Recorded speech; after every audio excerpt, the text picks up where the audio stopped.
Chapter 225, Unnoticeable Guidance. Klein backed up from the fork in the path, without touching Zeriel's corpse. Thump, thump, thump. Suddenly, a sound echoed in the distance through the empty sewers. Klein listened for a few seconds before decisively retreating towards the exit, down the dirty concrete road that ran along both sides of the sewage channel. There was no need to take risks in matters that didn't involve him. Klein closed the iron manhole cover after he climbed out of the sewers. After ensuring that the surrounding area looked normal, he returned to his rented room in the East Borough and changed out of his disguise. Then he put on his gold-rimmed glasses, walked to another street, took a rented carriage, and returned to Sherwood Borough in the silence and cold of 3 in the morning. However, he didn't return to Minsk Street. Then Klein made another huge detour, and only after confirming that no one was following him did he enter his house. He slept till dawn and was woken up by the doorbell. He sat up immediately, put on his shirt, buttoned his vest, and hurried down to the first floor to open the door. And even before that, his premonition ability as a clown was already capable of naturally forming the image of the visitor in his mind. The visitor was wearing an old coat, a brown round hat, and a tattered satchel. He had bright red eyes, a delicate face, and a quiet temperament. It was none other than Ian, the teenage boy who had come to entrust him with a job yesterday. "Good morning, Detective Moriarty," Ian greeted him and looked around. "Any progress?" "Yeah, I'm only asking because I happened to pass by." Klein nodded seriously and said, "Yes." Ian seemed shocked, as he didn't say a word for quite a while. After a while, he stammered in surprise.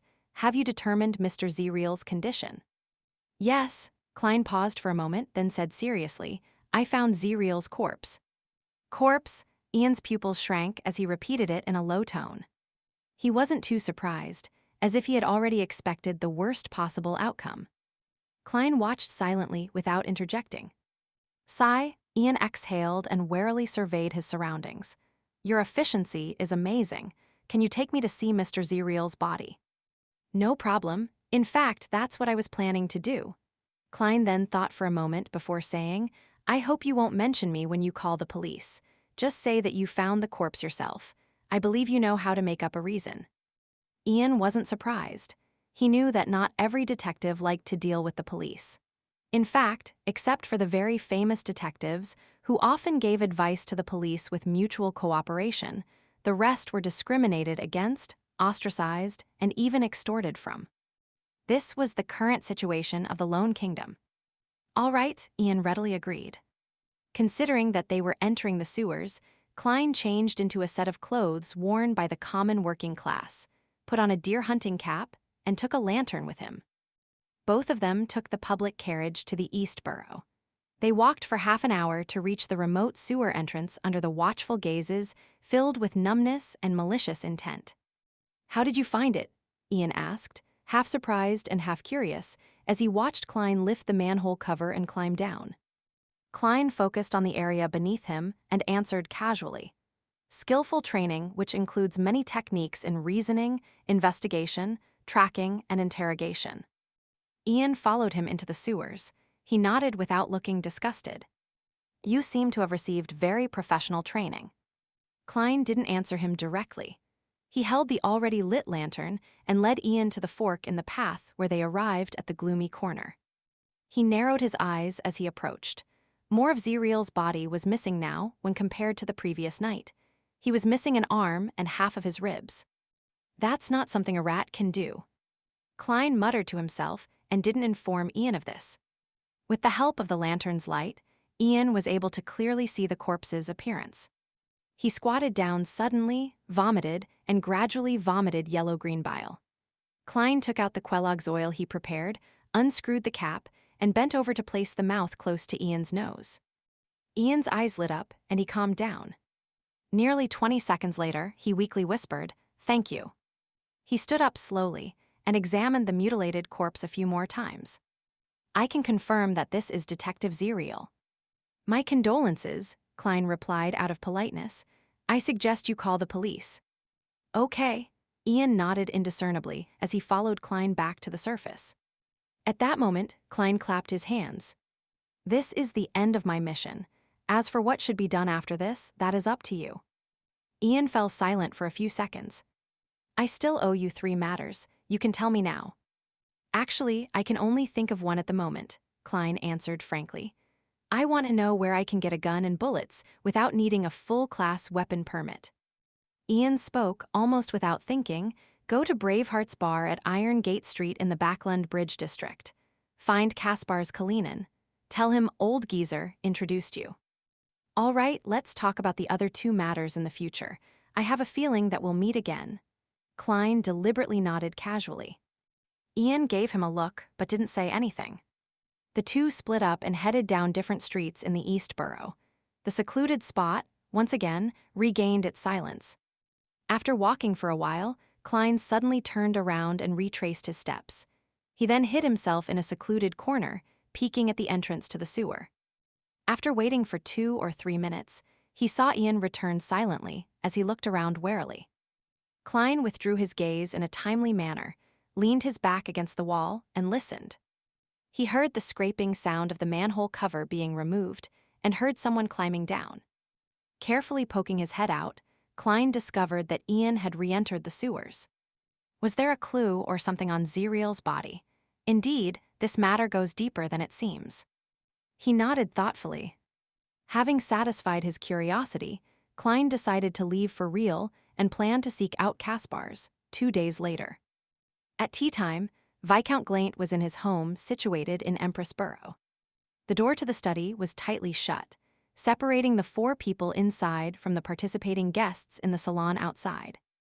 Zio, Fours, this is the reward the 2 of you deserve. Dressed in a pale yellow lace dress, Audrey pushed a bulging envelope across the desk to the 2 ladies sitting opposite her. Zio wanted to say something polite, but her hand had reached for the envelope faster than her mouth. Feeling the weight of the money, she could only say sincerely, Miss Audrey, thank you for your generosity.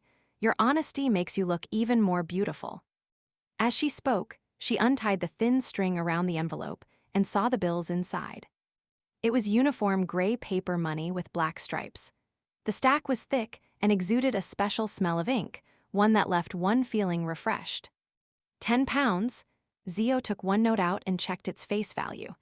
Beside her, Fours, who appeared lazy and unbothered by money, had also leaned over. This is at least. Observing the thickness, Zio tried to figure out how many notes there were. She couldn't help but exchange looks with Fours and saw the surprise in each other's eyes. This was obviously a lot more than they had imagined. Audrey smiled faintly and said, a total of £800.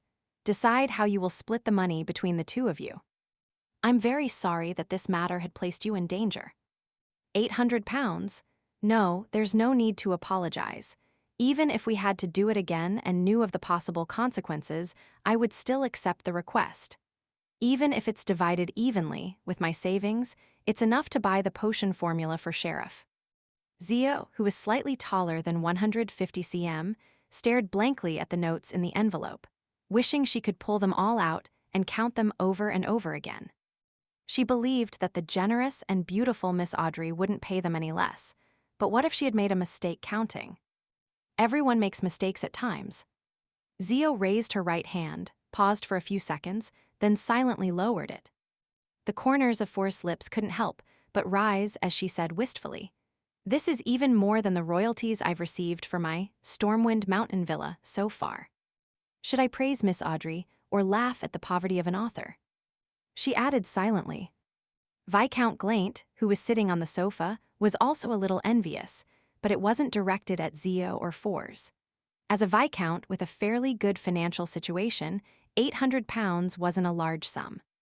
What he envied was Audrey's ability to hand out money without feeling the slightest burden. Ahem, Viscount Glaint cleared his throat. If you can get the formula for apothecary, I will also provide you with substantial payment. We'll do our best, Zio answered without any hesitation. Then she looked at Audrey. We've recently come into contact with someone who's suspected to be from the psychology alchemists, and will soon have clues regarding the spectator potion you're looking for. Zio, I'm already at sequence 8, far stronger than you. Audrey smiled in a reserved manner as she said, I'm looking forward to it. With that said, The four began chatting about various rumors among the Beyonder circles, while following Audrey's example of finding books they wished to read.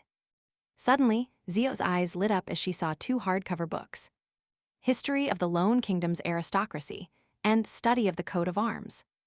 Meanwhile, Fours also found books that interested her: Geography and People of the Fasek Empire and Traveling the Northern Continent. Honorable Viscount Glaint, may I borrow these two books? I'll return them soon. Zio looked pleadingly at the owner of the study. Glaint nodded without much care. No problem. At his response, Fours hurriedly made a request as well and similarly obtained his approval. The corners of Audrey's mouth curved into a faint smile as she witnessed all of this. She looked modestly to the side, pretending to be looking for a book. As a qualified spectator who had just advanced, she had accurately grasped Zio's and Fours' preferences in certain domains after being in contact with them multiple times. Thus, she had made arrangements in advance without anyone realizing it. Letting the one being guided feel like it was done out of their own was a manifestation of the powers of a spectator. In the evening, Zio was curled up on the sofa in front of the fireplace, reading History of the Lone Kingdom's Aristocracy under the gas lamp's illumination. Fours had gone for a gathering meant for authors. After reading for quite a while, Zio suddenly felt something strange about the hardback cover, so she carefully examined it and found an interlayer where an ancient piece of paper was hidden inside. The front side of the paper was covered with the special symbols created by Emperor Roselle, and on the back was a paragraph written in ancient Hermes. Viscount Glaint's ancestors deciphered some of Emperor Roselle's special symbols. Zio was suddenly excited. She struggled to decipher the ancient Hermes as she muttered silently, "The fool that doesn't belong to this era. The mysterious ruler above the gray fog. The king of yellow and black who wields good luck.